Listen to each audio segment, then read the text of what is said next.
me, leave me in the water. They'll answer like one of the first couple rings.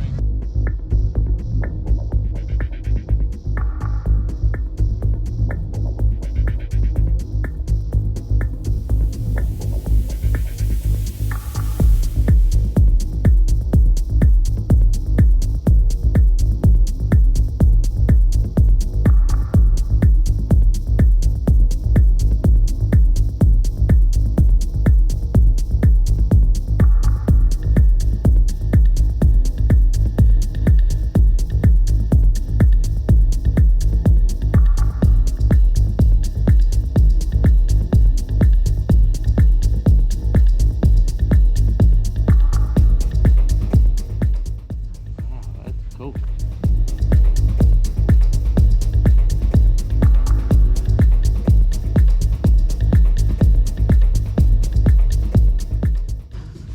These guys will grow about a foot and a half a year, on upwards to about 9 to 10 feet.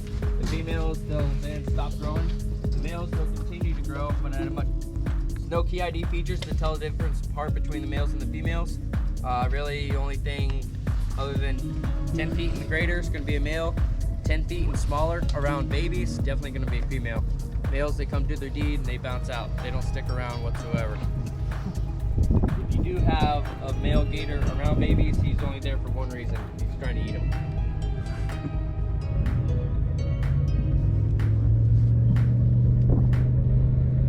Coming up next month, between March and May is typical mating season for gators. The females, they'll lay their nest in June. It's real similar to that of turtles. Kind of mainly along the shorelines, somewhere up high and dry. When you have a thicker patch of vegetation like this, which is pretty much all he's sitting on, is just a floating island. All these logs and whatnot, these are the root systems to the lily pads. When they die, they'll just lift up off of the bottom of the bank and just basically just create their own little spoil island. So all this is just a floating mat of vegetation. That's it. How deep is the water here? Right here, this particular spot, we're maybe 3.5, 4 foot. So this lake averages 8 to 10.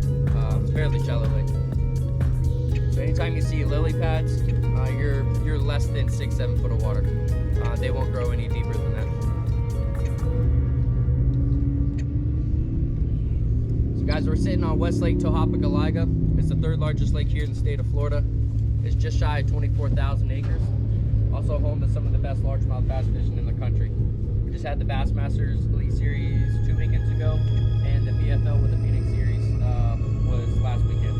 So Ski Reese, Kevin Van Dam, Ish Monroe, Gerald Swindle, all them guys with big all their TV crews and all that stuff was just here. So it's pretty neat to see. Kind of creates a little bit of a madhouse out here, but it is pretty good though. So about these gators, kind of back to the whole nesting deal. Right now, the sun is coming up, so hopefully we'll start seeing more of them pop back up during this hour. To be honest, this morning was rough. I'm seeing like maybe 1 or 2 gators at all. The whole morning, not just on each shore. All together, it's been real difficult to find right now.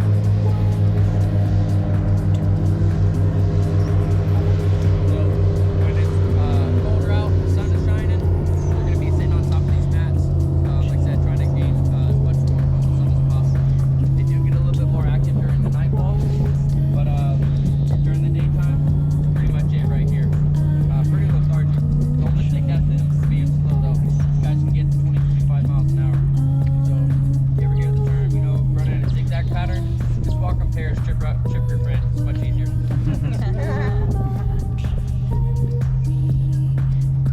Doesn't take much to keep these guys going. They have a very, very slow metabolism. They only need 1 to 2 pounds of meat a week.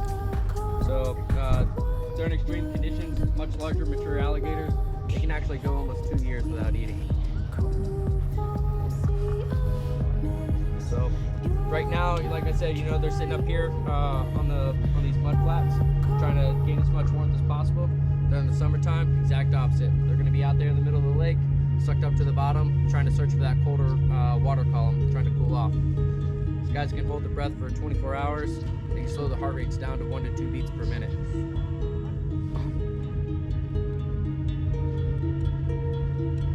Pretty much life with Gator right there, though.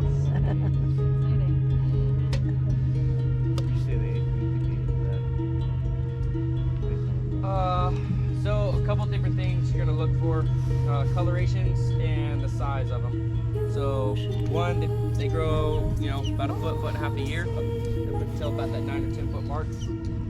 So kind of just to guesstimate the size, take his nostrils to the start of his eyes. For every inch in between is about 1 foot in length. So with this one, probably roughly 8 feet in length. She's starting to kind of lose the colorations, the tan tiger stripe patterns that they'll have for the camouflage. Starting to lose that. This new one definitely here is probably, if I had to take a guess, would be a mature female. Like I said, there's no PID features to tell them apart, but just from kind of what I've seen out here, probably mature female, somewhere around 9 to 10 years old. As they get older, they'll lose those tan stripes and they'll just be like a jet black.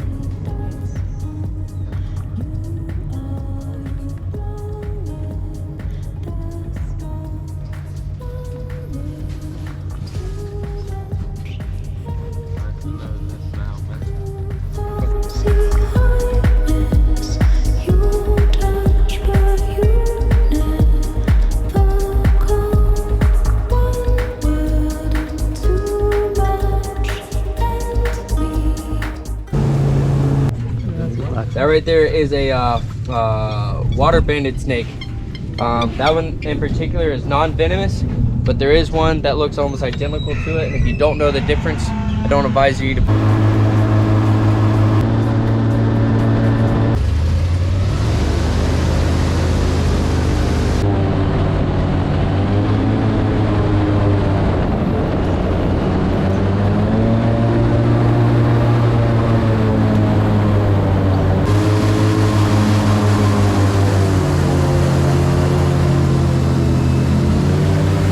his tail. There's a big population of them down in South America, but they feed on what they call a Brazilian apple snail, except if they're going to make it or not, here in the States anyways.